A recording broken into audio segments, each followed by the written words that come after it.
All right, welcome to this section 3 of the first module. In this section, we are going to build an infrastructure on Azure so that that can be used for our automation testing. This infrastructure is going to be built using Terraform and Pulumi on Azure primarily. This would be pretty similar to your production workload, wherein we would have a virtual machine, set of storage accounts, DNS records, and a bunch of database server as well.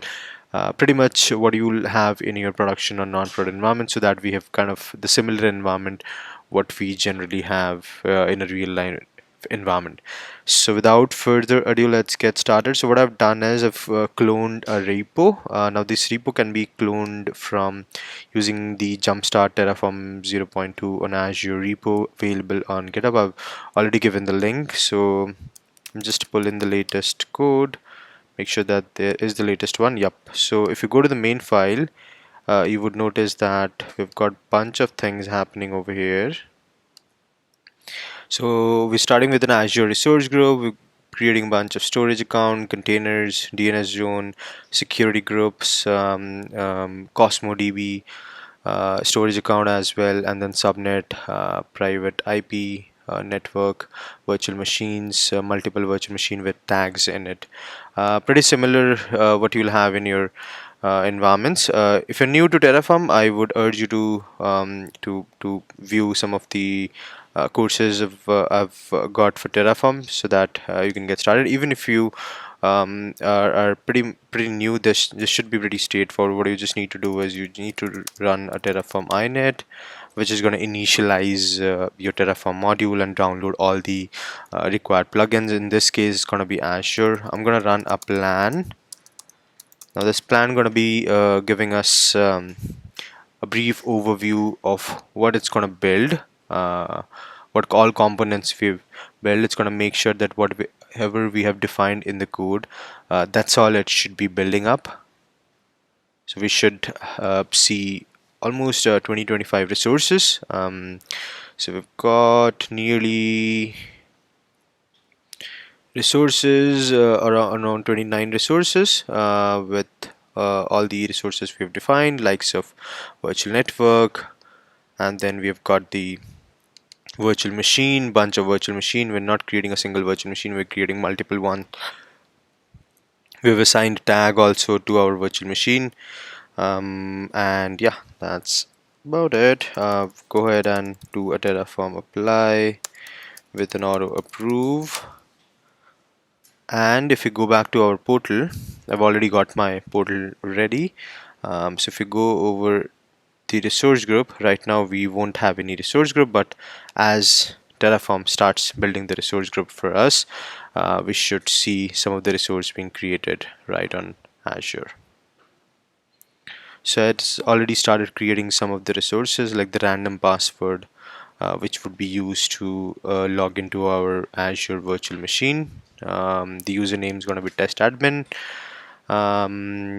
The DNS zone has been started to creating. Cosmos DB, public IP address, and bunch of other resources it's been created. If we go back to our resource group and hit on refresh, we should have our resource group in a couple of seconds.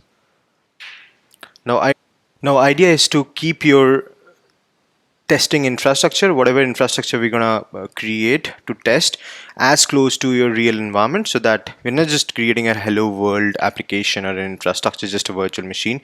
We're trying to keep it as close. Now if we hit a refresh, we would see that we've already started creating some of the resources for us,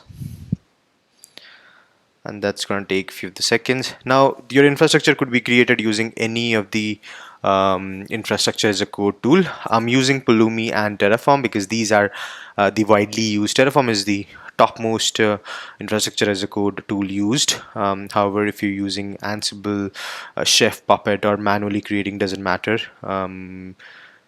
We could use in a real environment, you could be using any of the infrastructure as a code tool other than Terraform or Pulumi as well.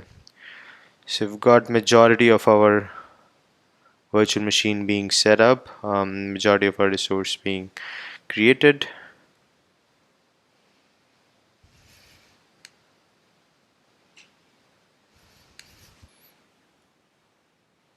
Alright, so if we go to the resource group, Azure RM resource group, we should have all the resources created which we define in our Terraform code. We've got 3 virtual machine, we've got the virtual network, we've got the storage account, bunch of public IP addresses, DNS zones, and we have got the tags as well. Alright, so that's been sorted. Now if you go back to our terminal, I've got another repo which actually takes care of the infrastructure using Pulumi. So I'm using TypeScript as the language to spin up the infrastructure. What I'm doing is I'm creating a resource group, gives a name as created via Pulumi. We've got a storage account which we are creating, and we are creating one more service bus as well. So if we go to the quick start, first thing first you do is Pulumi up. And now this Pulumi up would fetch all the configuration from the repo. In this case, we've already got a stack with the name as dev, and you could have multiple stacks as well basis on your environment. It's going to read all the configuration, and it's going to tell us that these are the resources it's going to create. Pretty similar to your Terraform. However, it kind of uses a programming language rather than a declarative one. So it's creating a resource group, it's creating a storage account with this name, we're creating a namespace service bus as well. Then it asks for, do you want to perform this operation or not? I'm going to say yes. Now it's going to start creating the infrastructure for us. So now you would see that it has started to create the resources. If we go back to our Azure portal and hit a refresh, after a few seconds we should have one resource group with the name as created via Pulumi. The resource group is being created. We've now on the process of creating the storage account, the namespaces as well. So this module is more like building in the infrastructure rather than understand how the infrastructure is built, because there are already plethora of courses. You can check out other code red courses which I have published around infrastructure. So if you want to learn more about infrastructure building and automation infrastructure, you could go ahead and watch those courses as well. For now, we're just going to keep it simple and create a bunch of resources. All of the prerequisites already mentioned in the presentation, so feel free to have a look at it and make sure that you've all downloaded all the prerequisites. For Pulumi, you need to have the Node.js plugin installed, Pulumi installed as well, and you need to have an Azure account as well. If I hit a refresh button on the portal, you would see that this resource group created via Pulumi is now created, and underneath it we have now the storage account and the service bus. Alright, that's been created as well, and we are pretty much done. It gives you how many resources are created. Connection string is encrypted, so it's not going to show the value, and it took around 1 minute and 39 seconds to build the entire infrastructure. Alright, that's about it. The infrastructure is built. We are now ready to get started with our infrastructure testing from the next module. I hope this was informative. I'll see you in a while in the next module. Thank you.